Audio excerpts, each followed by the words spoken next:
ಮಡಿಕೇರಿಯ ಒಂದೇ ಒಂದು ಖಾಸಗಿ ಕಟ್ಟಡದ ಬಗ್ಗೆ ವರ್ಷಗಳಿಂದಲೂ ನಗರಸಭೆ ಕಲಾಪಗಳಲ್ಲಿ ಚರ್ಚೆಯಾಗದ ದಿನಗಳಿಲ್ಲ. ಇದರ ಮರ್ಮವರಿತ ಕೆಲವು ಪ್ರಾಮಾಣಿಕ ಕೌನ್ಸಿಲರ್ಗಳು ಈ ಕಟ್ಟಡ ಜನಪ್ರತಿನಿಧಿಗಳಿಗೆ ಹಾಲು ಕೊಡುವ ಕಾಮಧೇನು ಎಂದು ವ್ಯಂಗ್ಯವಾಡಿದ್ದು ಇದೆ. ಶೋಚನೀಯವೆಂದರೆ ಈ ಕಟ್ಟಡಕ್ಕೆ ಎದುರಾಗುವ ವಿಘ್ನಗಳನ್ನು ಎದುರಿಸಲು ಸ್ವತಃ ಜನಪ್ರತಿನಿಧಿಯೊಬ್ಬರು ಕಾವಲಿಗೆ ನಿಂತಿದ್ದಾರೆ. ಅವರಿಗೆ ಸಂಬಳವು ಫಿಕ್ಸ್ ಆಗಿದೆ ಎಂಬುದು ಗುಟ್ಟಾಗಿರುವ ಸತ್ಯ. ಇದರ ಮಧ್ಯೆ ತಾವೇ ಮತ ನೀಡಿ ಗೆಲ್ಲಿಸಿದ ಜನಪ್ರತಿನಿಧಿಗಳು ಸಮಯ ಸಂದರ್ಭಕ್ಕೆ ತಕ್ಕಂತೆ ಹೇಗೆ ವರಸೆ ಬದಲಿಸುತ್ತಾರೆ ಎಂಬುದನ್ನು ಈ ದೃಶ್ಯ ಸಾರಿ ಸಾರಿ ಹೇಳುತ್ತಿದೆ. ಸದಸ್ಯ ಅರುಣ್ ಶೆಟ್ಟಿ 2025 ಜೂನ್ 18ರಂದು ನಡೆದ ನಗರಸಭಾ ಕಲಾಪದಲ್ಲಿ ಈ ಅಕ್ರಮ ಕಟ್ಟಡದ ವಿರುದ್ಧ ಕಿಡಿಕಾರಿದ್ದರು. ಕಾನ್ವೆಂಟ್ ಜಂಕ್ಷನ್ನಲ್ಲಿ ಅಂಗಡಿ ಮಳಿಗೆಗಳನ್ನು ತೆರವುಗೊಳಿಸಿದ ಕ್ರಮವನ್ನು ತೀವ್ರವಾಗಿ ವಿರೋಧಿಸಿದ ಅವರು ನಗರಸಭೆಯಲ್ಲಿ ಬಡವರಿಗೊಂದು ಶ್ರೀಮಂತರಿಗೊಂದು ಕಾನೂನು ಅನುಸರಿಸಲಾಗುತ್ತಿದೆ ಎಂದು ಗಂಭೀರ ಆರೋಪ ಮಾಡಿದ್ದರು. ಒಂದು ವೇಳೆ ಗಾಂಧಿ ಮೈದಾನದ ಸಮೀಪದ ಅಕ್ರಮ ಕಟ್ಟಡವನ್ನು ತೆರವುಗೊಳಿಸದಿದ್ದರೆ ಕಾನ್ವೆಂಟ್ ಜಂಕ್ಷನ್ ಮಳಿಗೆಗಳನ್ನು ತೆರವು ಮಾಡಲು ಬೀಳುವುದಿಲ್ಲ ಎಂದು ಅರುಣ್ ಶೆಟ್ಟಿ ಪಟ್ಟು ಹಿಡಿದಿದ್ದರು. ಇದಾಗಿ 1 ವರ್ಷ ಕಳೆದಿದೆ. ಇದೇ ಜೂನ್ 4ರಂದು ಮತ್ತೊಮ್ಮೆ ಅದೇ ನಾರ್ವೆ ಹೋಟೆಲ್ ಕಟ್ಟಡದ ವಿಷಯ ಪ್ರಸ್ತಾಪವಾಗಿದೆ. ಏನಾಶ್ಚರ್ಯ, ಅರುಣ್ ಶೆಟ್ಟಿ ಫೀಲ್ಡಿಗೆ ಇಳಿದೇ ಬಿಟ್ಟರು. ಆದರೆ ಅರುಣ್ ಶೆಟ್ಟಿ ಈ ಬಾರಿ ಬಡವರ ಪರ ಧ್ವನಿ ಎತ್ತದೆ ಅಕ್ರಮ ಕಟ್ಟಡಕ್ಕೆ ಬೆಂಗಾವಲಾಗಿ ನಿಂತರು. ಎಲ್ಲವೂ ಸಕ್ರಮವಾಗಿದೆ ಅಂದುಬಿಟ್ಟರು. ಅರುಣ್ ಶೆಟ್ಟಿ ಕಳೆದ ಬಾರಿ ಏನು ಮಾತನಾಡಿದ್ದಾರೆ, ಈ ಬಾರಿ ಅವರ ಬಾಯಿಂದ ಹೊರಬಿದ್ದ ಮುತ್ತಿನ ಅಣಿಗಳೇನು ಇಲ್ಲಿದೆ ನೋಡಿ. ಬಡವರಿಗೊಂದು ನ್ಯಾಯ, ಶ್ರೀಮಂತರಿಗೆ ನ್ಯಾಯ. ಇದು ಹಾಲು ಕೊಡುವ ಕಾಮಧೇನು ಯಾವ ಬಿಲ್ಡಿಂಗ್ ಎಷ್ಟು ವರ್ಷದಿಂದ ಎಷ್ಟು ಜನ ತಿಂದಿದ್ದಾರೆ ಅದರಲ್ಲಿ. ಇವತ್ತು ಯಾಕೆ ಒಂದು ಯಾಕೆ ಮಾನ್ಯ ನಮ್ಮ ಮಾಜಿ ಶಾಸಕರು ಹೇಳಿದ್ದಾರೆ, ಸಭೆಯಲ್ಲಿ ಪ್ರಸ್ತಾಪ ಆಗಿದೆ, ಇದು ಕೊಪ್ಪಳಿಂದ ಇದಾಗಿದೆ, ನಿರ್ಣಯ ಆಗಿದೆ. ನಿರ್ಣಯ ಆದ್ಮೇಲೆ ಸಹ ಒಂದು ಲೈಸೆನ್ಸ್ ಕೊಡ್ತೀನಿ ಅಂದ್ರೆ ಆಗ ಅವರಿಗೆ ಶ್ರೀಮಂತರಿಗೊಂದು ನ್ಯಾಯ, ಅಲ್ಲಿ ಅಪ್ಪನ ಅಂಗಡಿ 4 ಅಂಗಡಿ ಬಡವರಿಗೊಂದು ನ್ಯಾಯ. ಎಲ್ಲರಿಗೆ ಸಮಾನವಾಗಿ ನ್ಯಾಯ ಇರಲಿ. ನಾವೇ ಆಗಲಿ ಒಪ್ಕೊಂಡು ನಾನು ಅಂಗಡಿನ ತೆಗೆಸ್ತೀನಿ, ನನ್ನ ಜವಾಬ್ದಾರಿ ಅಂತೇಳಿ. ಹಾಗೆಯೇ ನನಗೆ ಕೆಳಗೆ ಹಕ್ಕಿದೆ, ಅದಕ್ಕೆ ಹೇಗೆ ಕೊಟ್ರಿ ನೀವು? ಯಾವ ಒಂದು ಷರತ್ತು ಮೇಲೆ ಕೊಟ್ರಿ, ಯಾವ ಬೆದರಿಕೆ ಮೇಲೆ ಕೊಟ್ರಿ? ಇದಕ್ಕೆ ಯಾರು ಕಾರಣಕರ್ತರು? ತಾವು ದಯವಿಟ್ಟು ನೀವು ನನಗೆ ಇದಕ್ಕೆ ಉತ್ತರ ಕೊಡಬೇಕು ಮಾನ್ಯ ಪೌರಾಯುಕ್ತರೆ. ಯಾಕಂದ್ರೆ ನಿಮಗೆ ಮೇಲಿಂದ ಬಂದಿದೆ, ನನಗೆ ಗೊತ್ತಿದ್ದದು. ನಿಮಗೆ ಎಲ್ಲಿಂದ ಫೋನ್ ಬಂದಿದೆ, ಇಲ್ಲ ನೀವು ಸಸ್ಪೆಂಡ್ ಆಗ್ತೀನಿ ಅಂತ ನಿಮಗೆ ಹೇಳಿದ್ರೆ ಸಸ್ಪೆಂಡ್ ಮಾಡ್ತೀನಿ 4 ಗಂಟೆ ಒಳಗೆ ಕೊಡ್ತೀನಿ ಅಂತ ಹೇಳಿ, ಅದು ನಮಗೆ ಗೊತ್ತಿದೆ.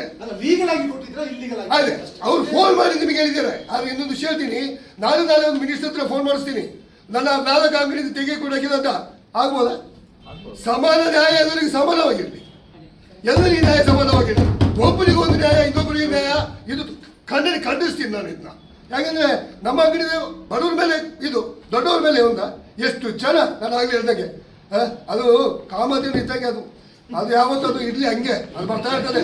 ಅದು ಎಷ್ಟೋ ಜನ ತಿಂತಾ ಇರ್ಲಿ. ಅದು ಇಲ್ಲಿ ಮುಂದೇನು ಯಾವುದೇ ಕಾರಣ ಆಗಿದೆ ಭೇಟಿಗೆ ಆದ್ಮೇಲೆ ಪುನಃ ಇರ್ತದೆ ಅದು.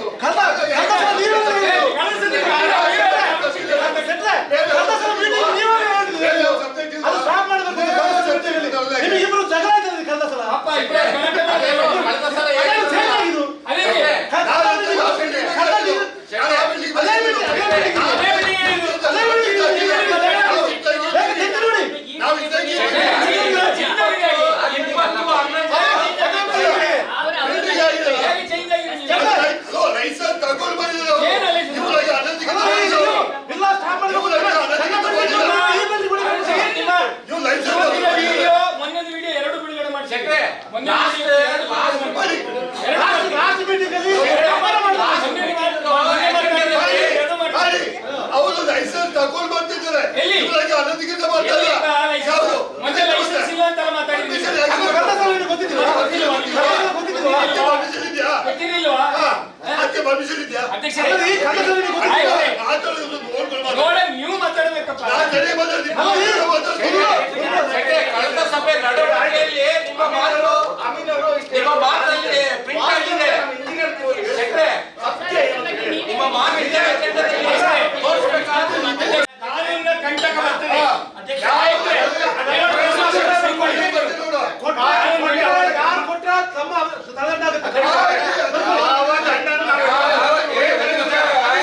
ನಮ್ಮ ಸ್ಪಷ್ಟ ವರ್ಡ್ ಕಾನೂನಲ್ಲಿ ಅವಕಾಶ ಇತ್ತು.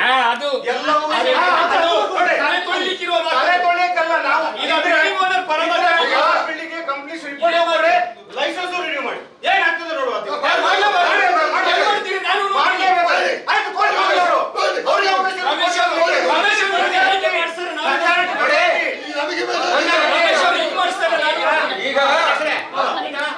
ಕಳೆದ ಬಾರಿಯ ಸಭೆಯಲ್ಲಿ ಕಟ್ಟಡ ನಿರ್ಮಾಣದ ವೇಳೆ ಕಾನೂನು ನಿಯಮಗಳನ್ನು ಉಲ್ಲಂಘಿಸಿರುವುದರಿಂದ ಕಟ್ಟಡದ ಲೈಸೆನ್ಸ್ ನವೀಕರಿಸಬಾರದು ಎಂದು ಒಮ್ಮತದ ನಿರ್ಣಯ ಕೈಗೊಳ್ಳಲಾಗಿತ್ತು.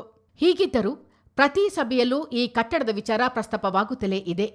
ಜೊತೆಗೆ ಕೆಲವು ಸದಸ್ಯರ ವರಸೆಗಳು ಕಾಲಕಾಲಕ್ಕೆ ಬದಲಾಗುತ್ತಲೇ ಇವೆ. ಇದೇ ಸೆಪ್ಟೆಂಬರ್ಗೆ ನಗರಸಭೆಯ ಅವಧಿ ಕೊನೆಗೊಳ್ಳಲಿದೆ. ಮುಂದೆ ಬರುವ ಆಡಳಿತ ಮಂಡಳಿಯ ಮೇಲೂ ಇದೇ ಕಟ್ಟಡದ ನೆರಳು ಬಿದ್ದರೂ ಅಚ್ಚರಿಯೇನಿಲ್ಲ. ಚಿತ್ತಾರ ನ್ಯೂಸ್, ಮಡಿಕೇರಿ.